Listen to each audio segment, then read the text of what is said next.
criação. Eu queria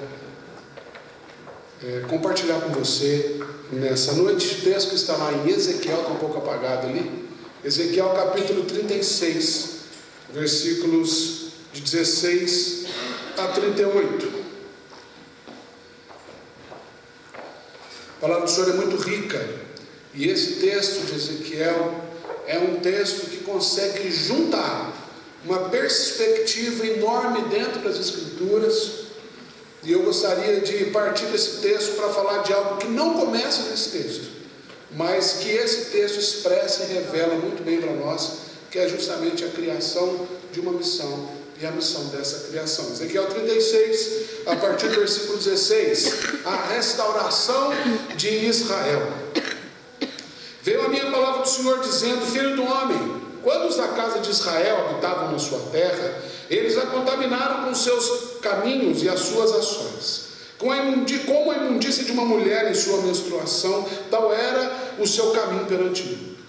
Derramei, pois, o meu furor sobre eles, por causa do sangue que derramaram sobre a terra, e por causa dos seus ídolos com que a contaminaram. Espalhei-os entre as nações, e foram derramados pelas terras, segundo os seus caminhos e segundo os seus feitos, eu os julguei. Enxergando as nações para onde foram, profanaram o meu santo nome, pois deles se dizia: são estes o povo do Senhor, porém tiveram que sair da terra dele. Mas tive compaixão do meu santo nome, que a casa de Israel profanou entre as nações para onde foi. Disse, portanto, à casa de Israel: assim diz o Senhor Deus: não é por amor de vós que eu faço isso, ó casa de Israel, mas pelo meu santo nome que profanastes entre as nações para onde fostes. Vindicarei a santidade do meu santo nome, que foi profanado entre as nações, o qual profanaste no meio delas. As nações saberão que eu sou o Senhor, diz o Senhor Deus, quando eu vindicar a minha santidade perante elas. Tomar-vos-ei de entre todas as nações e vos congregarei de todos os países, e vos trarei para a vossa terra. Então aspergirei água pura sobre vós e ficareis purificados. De todas as vossas imundícias e de todos os vossos ídolos vos purificarei. Dar-vos-ei novo coração e porei dentro de vós espírito novo. Tirarei de vós o coração de pedra e vos darei o coração de carne. Porei dentro de vós o meu espírito e farei que andeis os meus estatutos, guardeis os meus juízos e os observeis. Habitareis na terra que eu dei a vossos pais. Vós sereis o meu povo e eu serei o vosso Deus. Livrar-vos-ei de todas as vossas imundícias. Farei vir o trigo e o multiplicarei, e não terei fome sobre vós, e não trarei fome sobre vós. Multiplicarei o fruto das árvores e a novidade do campo, para que jamais recebam o opróbrio da fome entre as nações. Então vos lembrareis dos vossos maus caminhos e dos vossos feitos, que não foram bons. Tereis nojo de vós mesmos por causa das vossas iniquidades e das vossas abominações. Não é por amor de vós, fique bem entendido, que eu faço isso, diz o Senhor Deus. Envergonhai-vos e confundi-vos por causa dos vossos caminhos, ó casa de Israel. Assim diz o Senhor Deus: no dia em que eu vos purificar de todas as vossas iniquidades, então farei que sejam habitadas as cidades e sejam edificados os lugares desertos. Lavrar-se-á terra deserta, em vez de estar desolada aos olhos de todos os que passam. Dir-se-á: essa terra desolada ficou como o jardim do Éden. As cidades desertas, desoladas e em ruínas, estão fortificadas e habitadas. Então as nações que tiveram restado ao redor de vós saberão que eu, o Senhor, reivindiquei as cidades destruídas e replantei o que estava abandonado. Eu, o Senhor, o disse e o farei. Assim diz o Senhor Deus. Ainda nisso permitirei que seja eu solicitado pela casa de Israel, que lhe multiplique os seus homens como um rebanho de santos, um rebanho de Jerusalém nas suas festas fixas. Assim as cidades desertas se encherão de rebanhos de homens e saberão que eu sou o Senhor. Vamos orar mais uma vez.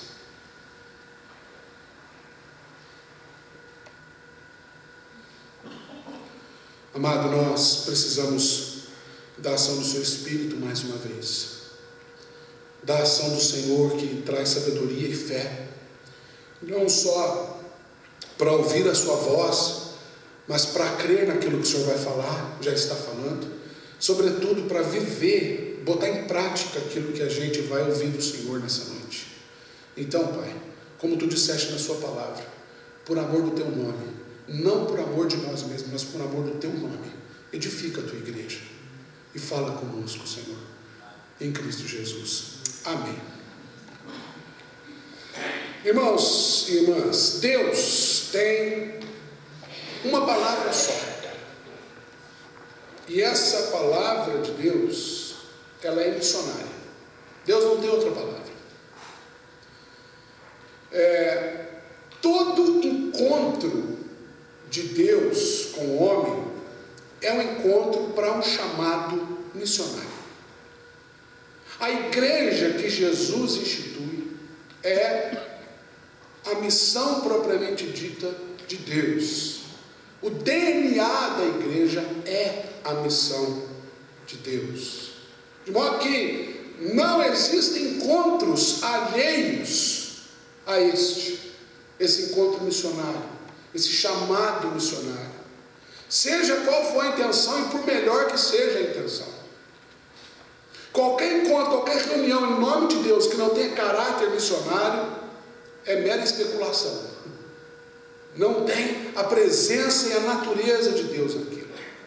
Todo encontro de Deus com o homem é para uma chamada missionária. Por isso, a Bíblia começa dizendo para a gente que Deus cria justamente a humanidade à sua imagem e conforme a sua semelhança. E no primeiro encontro de Deus com essa humanidade criada, é um encontro onde é dada justamente uma missão. Deus faz o homem, a humanidade, entenda por homem por humanidade, que Deus cria uma unidade, Ele não cria. Quando a gente vê Adão, a palavra Adão não é macho, a palavra Adão é humanidade, Adão, humanidade. Então, quando Deus cria, Ele revela a sua imagem, compartilha o seu caráter na sua semelhança, e Ele institui a primeira missão do homem. Diz para o homem assim: olha, você vai cuidar desse lugar onde você está. E é importante aqui abrir um parêntese para a gente entender o que era o Jardim do Éden. Porque a gente tem a ideia que o Jardim do Éden, Éden era o nome do jardim, correto? Não, está errado. Éden, traduzindo do hebraico, Éden seria um lugar de delícias. É quando Deus cria todas as coisas e olha para toda a criação. Então a gente está falando de planeta, de universo, de tudo aquilo que é criado por Deus. E Ele diz: isso é bom demais. E aí, essa expressão resumida é Éden. Então Éden é o lugar, é o nome do planeta, é o nome do sistema. E a Bíblia diz que ao oriente do Éden o Senhor plantou um jardim. E nesse jardim o Senhor plantou um homem lá dentro. E dentro desse modelo, portanto o jardim do Éden é um modelo de relação, de relacionamento, de interrelacionamento entre toda a universidade da criação de Deus. E Deus dá para o homem uma coisa que na teologia a gente chama de mandato cultural. Ou seja, cuide do planeta a partir desse modelo, que é o jardim. Então note que Deus cria todo o universo, cria um sistema harmônico, onde tudo age, interage perfeitamente entre si. E desse modelo Ele cria um espaço onde Ele planta o homem, Ele faz o homem dentro desse espaço, diz assim: esse espaço é o modelo, cuide desse espaço e reproduza esse espaço no mundo inteiro. Essa é a primeira missão do homem, mandato cultural. A gente chama isso, o nome moderno para isso é sustentabilidade, se você preferir, né? Essa palavra moderna. Então Deus criou a sustentabilidade. Mas, como a gente é muito bom em ecologia, a gente é muito bom nessas coisas todas, esse primeiro mandato a gente falhou, né? E a humanidade perdeu essa comunhão plena dentro do jardim de tal maneira que ele precisou ser tirado de dentro desse jardim. Não como expulsão, mas como medida preventiva. Porque a partir do momento que houve aquela ruptura no relacionamento entre homem e mulher, por conseguinte também entre homem, ser humano e Deus, aquele modelo seria destruído e tudo que o homem ia reproduzir no Éden seria um modelo rompido. Então Deus tira o homem de lá para que o plano original ficasse preservado. Mas aí nasce uma necessidade. Quando o ser humano estava dentro daquele sistema, ele não tinha essa carência, que é a carência de salvação, porque ele se relacionava perfeitamente com Deus, tudo estava muito bem. Mas a partir do momento que essa relação sofre a ruptura, então nasce a necessidade de salvação. Aí o Senhor, então, após muitos séculos, a gente não tem como medir isso exatamente, ele aparece novamente ao ser humano. E depois do episódio lá de Babel, o Senhor ele dá um get out, ele some. Não aparece um tanto de coisa que aconteceu entre um e outro, esse fulano, ciclano, beltrano, uma bagunça. E Deus, ele dá uma sumida. E ele reaparece no capítulo 12 de Gênesis, sabe-se lá quanto tempo depois, e ele agora chama o homem novamente. E ele chama esse homem para uma nova missão. Essa missão para a qual Abraão foi chamado era uma missão um pouco mais específica. Em Gênesis capítulo 12, Deus diz para Abraão que a missão de Abraão agora era de abençoar todas as nações da terra. Mas não tinha tudo isso ainda. Então ele fala assim: você vai dar origem a uma nação. Você vai dar origem, você vai ser o start para uma história, através da qual eu mesmo entrarei na história. E Deus estabelece um pacto com Abraão, e a gente pode chamar isso na teologia de chamado humanitário. Porque no primeiro era aquela sustentabilidade do sistema, agora a gente tem um pacto de sustentabilidade da humanidade, que é baseado em abençoar as famílias da terra.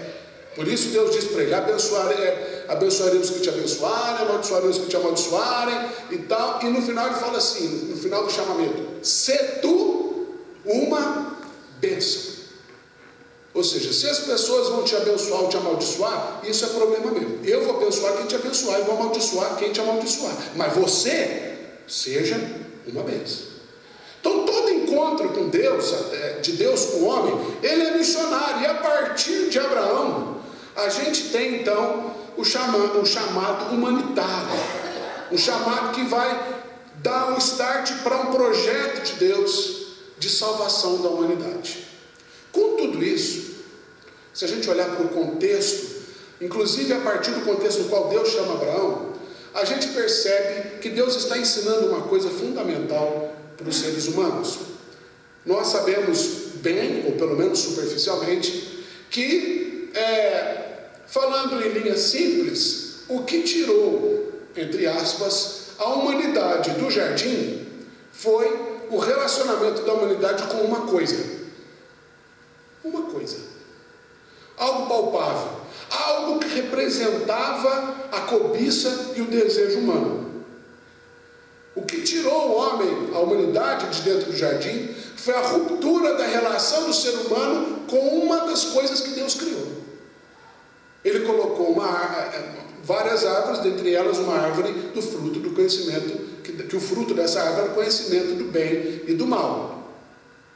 E essa foi a tentação que a construção da cobiça girou em torno justamente da possibilidade de conhecer algo para o qual o ser humano não estava pronto para lidar. O ser humano foi criado para o bem. Então abre um parênteses aqui. Nós somos livres? Somos, totalmente, mas para fazer o bem. Porque quando a gente faz o mal, a consequência do mal vem sobre nós. Então nós não somos plenamente livres. Todos somos livres para fazer o bem. Eu não estou falando de lei, de legalismo e nem de moralismo. Eu estou falando da vida mesmo. Tudo que a gente produz de mal traz consequência para nós. E isso é fruto da nossa relação com as coisas. E quando Deus chama Abraão e fala para Abraão: seja você uma bênção, seja você um modelo, seja você um parâmetro de bênção para a humanidade, Deus está ensinando que pessoas são mais importantes do que as coisas. Portanto, todas as vezes que as coisas, ao longo da história, que as coisas foram colocadas no lugar de pessoas, e por causa disso as pessoas foram colocadas no lugar de Deus, essa é a fórmula da idolatria. Quando coisas passam a valer mais do que pessoas, e pessoas são colocadas no lugar de Deus, então a gente tem aqui a fórmula da idolatria. Deus precisou exercer o seu juízo, para que a missão de Deus, através da missão da criação, não fosse comprometida, não se perdesse ao longo da história. É por isso que todos os males da humanidade entram pelas portas da idolatria. A idolatria, em todas as suas formas, é o vírus da missão. É o que nos impede de exercer a missão para a qual a gente foi criado. E a principal delas é justamente adorar e glorificar a Deus, gozá-lo para sempre. Quando a gente se cerca de ídolos, de coisas, e coloca pessoas e relações no lugar que é só de Deus, a gente não consegue ter esse canal, esse vínculo, esse relacionamento, essa fluência com Deus. E foi isso que começou a acontecer ao longo da história. Você conhece muito bem, depois de muito tempo, José foi para o Egito, e o povo de Israel foi para o Egito. Lá as coisas começaram bem, mas depois o povo foi escravizado, e aí depois de muitos anos, aproximadamente 470 anos depois da promessa feita por Abraão, Deus levanta Moisés, tira o povo do Egito, leva o povo para Canaã. Antes de chegar em Canaã, ele dá um break e fala assim: gente, olha aqui, é importante vocês perceberem uma coisa, 10 conselhos, e ele dá o decálogo. Tudo isso Deus está preservando o jeito, a maneira com a qual o ser humano ia se relacionar com aquelas culturas, com aquelas pessoas que eles ainda não conheciam. E Deus então começa a cumprir um pouco da sua promessa, soltar um pouco mais a corda. Eles entram lá em Canaã, eles são estabelecidos em Canaã, e o tempo começa a passar, eles começam a crescer, eles começam a se fortalecer. De repente aquele governo teocrático vira uma monarquia, e as coisas vão se desenvolvendo. Davi então entra na cena, e ele se torna um parâmetro. Davi e o templo que o seu filho construiu se tornaram ícones da história de Israel. Quem viveu naquele tempo falava assim: o Senhor é bom, a sua fidelidade é tremenda, a gente está vivendo exatamente aquilo que era para a gente viver e fazer. A história podia acabar aí. Mas Deus tinha mais coisas para esse povo viver, porque ele ainda não tinha entrado na história. E como muitas vezes as coisas passam a valer mais do que as pessoas, e a idolatria começa a corromper o coração do ser humano, aquela nação forte estabelecida pelo rei Davi, depois com seu filho Salomão, ela começa a degringolar. O reino é dividido. Um jogo de interesses políticos e religiosos começa a acontecer naquele contexto, até o momento em que tudo desmorona. E então as nações em volta aproveitam dessa fragilidade, invadem a nação de Israel e dominam aquele povo. E é nesse contexto que Deus começa a levantar profetas. Deus começa a levantar homens e mulheres, principalmente homens, mas algumas mulheres, que se tornaram arautos do Senhor, a voz do Senhor, para trazer de volta aquela perspectiva de que todas as coisas que o homem fez não deu certo, mas Deus continua comprometido com o seu plano. E Deus então usa os profetas para trazer essa palavra sempre de ânimo, essa palavra de motivação, essa palavra de instrução. E é nesse contexto que o profeta Ezequiel, dentre tantos outros, é levantado. A Babilônia tinha levado, tinha se estabelecido na nação de Israel, cerca do ano 597 a.C., o rei Joaquim, então, entregou Jerusalém, o exército todo, ao domínio da Babilônia. E então os babilônicos selecionaram cerca de 10 mil pessoas. Isso está lá em 2 Reis, capítulo 24, versículo 14. Cerca de 10 mil homens foram selecionados, entre eles príncipes, artesãos, soldados, pessoas que sabiam fazer alguma coisa além de serem camponeses. E entre esses 10 mil, Ezequiel foi levado, com cerca de 20 e poucos anos. E Ezequiel, antes disso acontecer, Ezequiel foi treinado para tornar-se um sacerdote como seu pai, servir a Deus no templo, mas todos os seus sonhos, todos os seus planos foram levados para o cativeiro. Até que quando Ezequiel estava com cerca de 30 anos de idade, ele recebeu um chamado. Deus visitou aquele profeta. E Deus então começa a compartilhar com esse profeta aquilo que Deus estava para fazer na retomada do plano dele para com o profeta. E Ezequiel tem uma visão da glória de Deus. E deixa eu abrir um parênteses aqui. Preste muita atenção nisso. Todas as vezes que nós temos uma visão da glória de Deus, ou que a gente busca a glória de Deus, é inevitável que os nossos pecados sejam expostos. Glorificar a Deus significa expor-se diante de Deus. Não tem outra forma. Por isso que Jesus disse que nós somos a luz do mundo. Nós somos aqueles que lançam as luzes nas trevas. Todas as vezes que a glória de Deus é revelada, a gente se percebe nu. E a gente fala, meu Deus, foi o que aconteceu com Adão. É o que acontece todas as vezes que a glória de Deus é revelada. Portanto, não tem como glorificar a Deus sem confessar pecados. Não tem outra forma. Sem ser alcançado pela santidade de Deus. E para que isso aconteça, queridos, é necessário que o juízo de Deus seja executado. Por isso que Jesus Cristo é a justiça de Deus. É o juízo de Deus, através do qual os nossos pecados são perdoados. E essa é a ideia que Deus começa a compartilhar com o seu servo, o profeta Ezequiel. E então a gente chega, depois de toda essa história, no contexto do texto que a gente acabou de ler. Deus começa a compartilhar especificamente com o profeta Ezequiel aquilo que ele estava para fazer. E a gente sabe, o reverendo Juarez pregou isso aqui, se não me engano, domingo passado, sobre o conceito de salvação no Antigo Testamento. Salvação, a palavra salvação, a expressão de salvação no Antigo Testamento, vem do hebraico Yeshuah, é a ideia de saúde integral. Para um judeu, salvação não significava simplesmente ter o seu nome escrito no livro da vida, ou seja, sair daqui e ir para lá. Uma perspectiva meramente vertical. Ou seja, tudo que eu tenho, ainda bem que eu vou morar no céu, e dane-se o resto aqui em volta. Essa não é a perspectiva de salvação para um judeu, e não é essa a perspectiva de salvação que o próprio Cristo vai compartilhar com a gente na perspectiva do reino de Deus. Salvação é saúde integral, ou seja, não só para o indivíduo, mas para a coletividade, para a comunidade, para o mundo. Por isso, ela pode ser também compreendida no Antigo Testamento como libertação, vitória, prosperidade, resgate, restauração.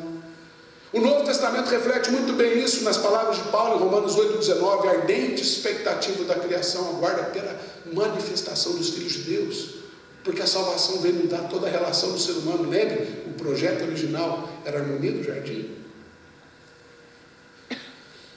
É interessante também que salvação, ela não é só garantia de vida eterna, mas é uma mudança presente. É por isso que Jesus disse lá em João, que quem crê no Filho de Deus tem a vida eterna, não terá. Ou seja, é uma mudança que começa aqui e agora. E dentro dessa perspectiva, o Senhor resgata então toda a história, desde lá de um princípio, da missão do seu povo, e ele compartilha com o profeta Ezequiel, para então ensinar algumas coisas para que o profeta comunicasse, transmitisse à nação acerca da verdadeira missão daquele povo ali. Ele resgata o pacto feito com Abraão, que é também, de certa forma, o pacto que Deus faz comigo e com você. Porque o apóstolo Pedro vai relembrar isso aí lá no final, que Deus disse assim: sede santos, porque eu sou santo. Então a missão de Israel tinha a missão de trazer Jesus para a história. A nossa missão é levar Jesus para o mundo.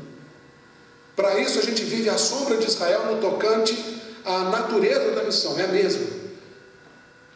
Então o que Deus começa a compartilhar com Ezequiel, embora fosse dentro de um contexto específico do exílio babilônico, para aquele povo tem tudo a ver em como a gente vive e pratica a nossa missão na perspectiva da criação, hoje e sempre.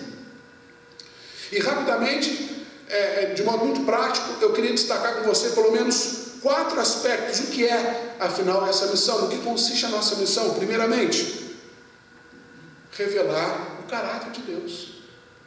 Deus começa dizendo para o profeta que ele tinha uma missão para o povo, e ele viu que o povo começou a comprometer essa missão na medida que o pecado ia entrando na história do povo. Ele diz no versículo 16 ao versículo 20: veio a minha palavra do Senhor dizendo: filho do homem, quando os da casa de Israel habitavam na sua terra, eles a contaminaram com seus caminhos e as suas ações, como a imundícia de uma mulher na sua menstruação. Olha que comparação terrível, nojenta, com todo respeito às mulheres, mas a ideia aqui é essa, a ideia é de nojo, de sujeira.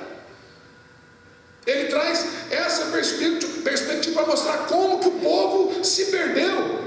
E ele começa a dizer: por causa disso eu derramei o meu furor sobre eles, por causa do sangue que eles derramaram na terra, por causa da imundície que eles aprontaram, eu espalhei entre as nações, eles foram derramados, eu permiti que eles fossem invadidos, porque Deus é incorruptível no seu caráter. Deus não faz concessões conosco. Quando Deus revela para a gente, por exemplo, dizendo a mesma coisa que o profeta, que o apóstolo Pedro disse: sede santos porque eu sou santo, é porque isso tem a ver com o caráter de Deus. Eu vou falar de santidade daqui a pouquinho. Mas o primeiro aspecto da missão do povo de Deus é revelar o caráter de Deus, a pessoa de Deus. É por isso que Deus se revela, se manifesta como uma pessoa. E essa é uma das principais atribuições da igreja de Jesus. A igreja hoje sofre, socialmente falando, por uma deficiência de caráter. Aqueles que eram para ser modelo, ser uma bênção, modelo de credibilidade. Os mais antigos aqui sabem, há um tempo atrás, os cristãos que eram conhecidos também como os Bíblias, eu não sei se aqui em Curitiba era assim, mas lá na minha terra eram os Bíblias, aqueles que andavam com a Bíblia embaixo do braço. E é o seguinte: você não podia contar piada suja perto deles, você não podia falar palavrão perto deles. Passava uma credibilidade, você não precisava nem saber o sobrenome dele, de onde ele vem, nem a igreja que ele frequenta. O sujeito falava que era crente, opa, não era assim? Hoje em dia você fala que você é crente, o sujeito olha para você e fala assim: você é crente? Conta outra piada, você não é crente. Crente igual eu sou mais crente que você. A nossa vida é para expressar o caráter de Deus. Mas o que a gente tem feito disso? E Deus está dizendo: eu estou olhando isso, eu estou atento a isso. Versículo 20, ele diz que enxergando as nações para onde foram profanar o meu santo nome, pois nele se dizia: são estes o povo do Senhor, porém tiveram que sair da terra dele. As pessoas estão olhando para a nossa vida. As pessoas olhavam assim: esse pessoal não é o pessoal que tão abençoado por Deus, que chegou aqui em Israel com toda aquela imponência, expulsaram todo mundo daqui. Olha quem te viu, quem te vê, olha onde vocês estão. O que as pessoas estão vendo de Deus na sua vida? Que caráter você expressa? Porque quando Deus nos faz conforme a sua imagem e principalmente a sua semelhança, a palavra semelhança ali dá a ideia de caráter. É quem Deus é. Imagem é aquilo que reflete. Semelhança, aquilo que se entende. Aquilo que é comunicado, aquilo que é compartilhado, é caráter. Então, o primeiro aspecto da missão, não só de Israel, mas a nossa missão também, é de revelar o caráter de Deus. Segundo, revelar a santidade de Deus. Versículo 21 a 23. Mas, ainda bem que tem um mas. O mas muda toda a história. O mas é aquilo que faz com que uma moça olhe para um sujeito e fale assim: olha, ele é bonitinho até, ele tem uma boa formação, ele é lugar, mas não agradou. Não adianta nada. O mas muda a perspectiva para a negativa, mas também muda a perspectiva para a positiva. Porque Deus está dizendo assim: apesar do povo olhar para vocês e não perceberem o meu caráter, eu tive compaixão do meu santo nome. Eu tive compaixão do meu santo nome, que a casa de Israel profanou entre as nações. Dize, portanto, a casa de Israel: assim diz o Senhor. E olha o que ele diz agora, que fantástico, no versículo 22. Não é por amor de vocês que eu faço isso, mas é por amor ao meu santo nome. Santidade, queridos, não é um padrão de comportamento. E eu tenho repetido isso em vários sermões. Santidade não é um parâmetro moral. Santidade, e nós ouvimos hoje isso de manhã também, às 11 horas. Santidade é Deus em nossa vida. Quando Deus fala sede santos porque eu sou santo, quando Ele fala anda na minha presença e ser perfeito, isso é imperativo. Isso tem a ver com a nossa natureza, com a natureza de Deus em nós. É por isso que, por exemplo, Nicodemos, quando chegou em Jesus, não conseguiu entender muito bem o que estava acontecendo, e Jesus teve que rasgar o verbo para ele. Falou: Nicodemos, santidade não é uma coisa que a gente alcança por diligência própria, é novo nascimento, é natureza de Deus em nós. E nós somos, a igreja, ela é a expressão máxima da santidade de Deus.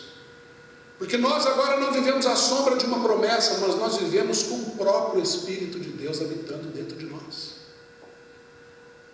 Nós somos aqueles a quem Deus escolheu e elegeu desde antes da fundação do mundo para fazer coisas que os anjos anelavam perscrutar, diz o apóstolo Pedro. Compartilhar o Evangelho. E compartilhar o Evangelho é a expressão de santidade. Porque Evangelho é novidade de vida. E novidade de vida é a ação do Espírito na nossa vida. É essa ação do Espírito que nos torna santos. Então a nossa missão é revelar a santidade de Deus.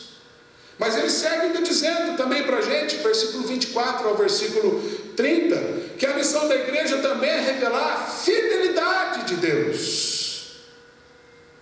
Ele começa a dizer ali o seguinte: tomar-vos-ei entre as nações e as congregarei de todos os países, e vos trarei para a terra. E aí entra aquele texto teológico, que é capítulo para uma nova reflexão, mas ele diz: aspergirei água pura sobre vós, sereis purificados de todas as vossas imundícias, de todos os vossos ídolos vos purificarei, colocarei em vocês um coração novo, colocarei em vocês um espírito novo, vou tirar o coração de pedra, vou colocar um coração de carne, vou colocar o meu espírito, farei com que vocês andem nos meus estatutos. Isso tudo tem a ver com a fidelidade de Deus, e eu e você sabemos muito bem disso, porque se dependesse de nós, estaríamos perdidos. A nossa inclinação é contra tudo isso aqui.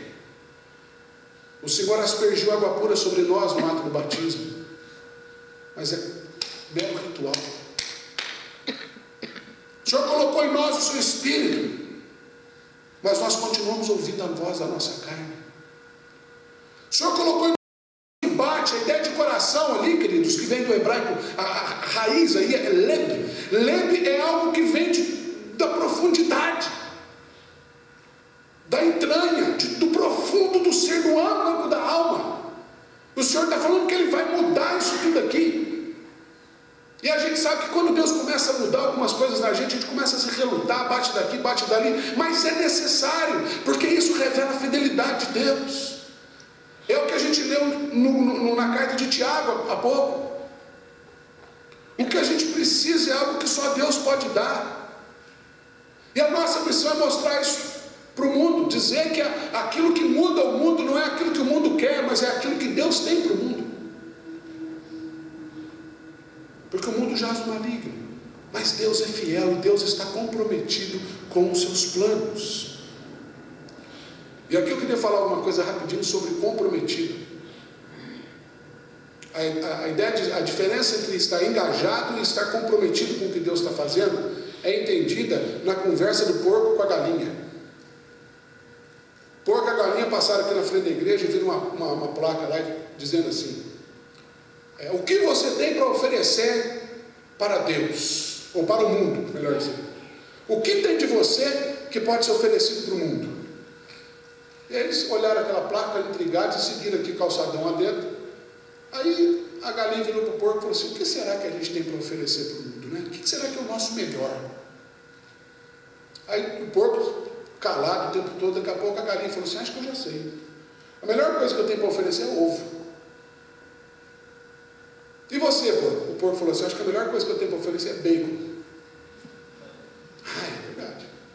Aí o porco ficou quieto. E a galinha então falou: por que você está quieto, porco? O porco virou para a galinha e falou assim: porque é o seguinte, você pode até sofrer para botar o ovo, né? Mas eu, para dar bacon, creu,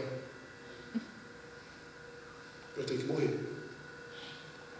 Essa é a diferença entre estar engajado com o que Deus está fazendo e comprometido com o que Deus está fazendo. Às vezes a gente está dando ovo, quando na verdade a gente precisa dar bacon. Os dois têm colesterol alto, tá, gente? Isso aqui é só uma história. Para que a fidelidade de Deus seja compreendida no mundo, não basta a gente estar engajado, a gente tem que estar comprometido. Foi o comprometimento de Deus com a sua fidelidade que levou o seu filho a morrer na cruz, a virar bacon, a morrer. E Deus está dizendo aqui: eu vou fazer isso, por amor do meu nome, eu vou fazer isso. E Ele faz isso através da nossa vida. Por último, a missão da igreja também é revelar a integridade de Deus. Esse comprometimento é o que revela a integridade de Deus, que o texto termina dizendo, de 31 ao 38, que Deus então vai lembrar, quando Ele cumprir os seus planos, Ele vai lembrar o povo dos seus pecados. Ele vai fazer com que a gente tenha nojo da gente mesmo. Isso é a manifestação da integridade de Deus, quando Deus mostra para a gente quem a gente é. Então vos lembrareis dos vossos maus caminhos, dos vossos feitos que não foram bons. Tereis nojo de vós mesmos por causa das vossas iniquidades. Não é por amor de vocês, fique bem entendido que eu faço isso. Envergonhados e confundidos pelo que vocês fazem. E ele diz: no dia em que eu purificar todas as vossas iniquidades, então farei com que habiteis nas cidades edificadas. Aí ele começa a apontar de volta para o mandato cultural, para a missão original. As pessoas vão olhar para o que vocês estão fazendo e vão falar: meu Deus, isso aqui parece com o Jardim do Éden. A missão da igreja é revelar a integridade de Deus, porque a missão da igreja é compartilhar que viver é mais do que simplesmente viver. É mais do que simplesmente existir, melhor dizendo. Viver é compartilhar o ser de Deus, a harmonia de Deus, e mostrar que Deus não muda. As coisas mudam na nossa vida porque a gente muda, mas Deus não muda.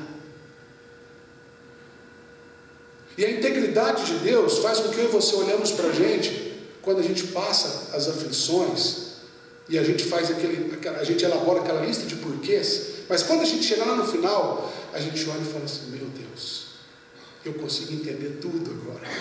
O Senhor sempre esteve ali. O Senhor é que fez todas essas coisas. Isso é porque Deus permanece íntegro. E essa integridade é revelada através da nossa vida. Isso é a nossa missão. Permanecer firme. Olhar para a nossa fragilidade, para as nossas limitações. E dar, através da nossa vida, vida à história de Deus. Portanto, queridos, Deus, Ele não simplesmente criou as coisas. Ele criou alguém feito à sua imagem e semelhança, para que esse alguém exercesse na terra aquilo que o próprio Deus deseja que seja exercido. A gente não está simplesmente passando por aqui, nós temos uma missão. Essa missão é antiga, mas ela também aponta para a eternidade. Deus quer usar a sua história, a sua vida, para revelar o caráter, a santidade, a fidelidade e a integridade dele. É através da sua vida que Deus se manifesta, é através da sua vida que Deus se revela. Portanto, passe a glorificar a Deus por tudo isso. A última palavra, a última expressão do livro de Ezequiel é: o Senhor estava ali. Que as pessoas, ao olhar para a nossa vida, para a nossa história, eles entendam que o Senhor sempre esteve ali.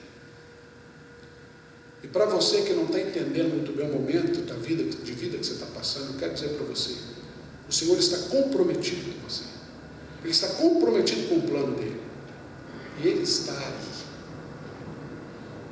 Faça desse momento a oportunidade de transformação da sua vida, como Ele disse: vou dar um novo coração, vou pôr meu espírito. É tempo de quebrantamento, é tempo de transformação, é tempo de viver a missão de Deus, na transformação, não só da nossa vida, mas da nossa igreja, da nossa cidade, do mundo que a gente vive. Isso é responsabilidade nossa. É por isso que a voz do Evangelho precisa ser ouvida através da nossa vida. Eu queria convidar você para a gente terminar cantando esse hino 222, que é justamente a voz do Evangelho. Venha a todos avisar, comunicar em som alegre aquilo que Deus é e aquilo que Deus faz. Vamos cantar, fica de pé no seu lugar e vamos cantar esse hino.